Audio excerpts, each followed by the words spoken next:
mas pinaigting naman ng Marikina LGU ang kampanyang Tapat Ko, Linis Ko, kung saan hinihikayat ang mga residente at opisyal ng barangay na sama-samang panatilihing malinis at maayos ang lungsod bilang bahagi ng pang-araw-araw na disiplina at malasakit sa kapaligiran.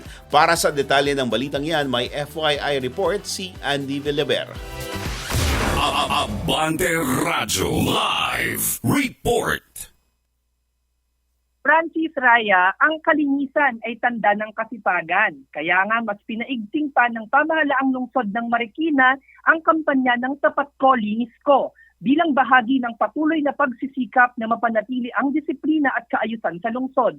Sa ilalim ng programang ito, sabay-sabay na hinihikayat ng mga opisyal ng barangay at mga residente na maging aktibong katuwang ng pangangalaga ng kalinisan, lalo na sa mga pampublikong lugar gaya ng kalsada, parke, at maging sa mga bike lane. Ayon kay Mayor Maan Teodoro, hindi lamang simpleng clean-up drive ang sinasagawa ng lokal na pamahalaan, kundi isang malinaw na paninindigan na seryoso ang lungsod sa pagpapatupad ng kaayusan. Aniya, ang tunay na tagumpay ng kampanya ay nakasalalay sa sama-samang pagkilos ng Marikenyo at sa mga araw-araw na pagsasabuhay ng disiplina.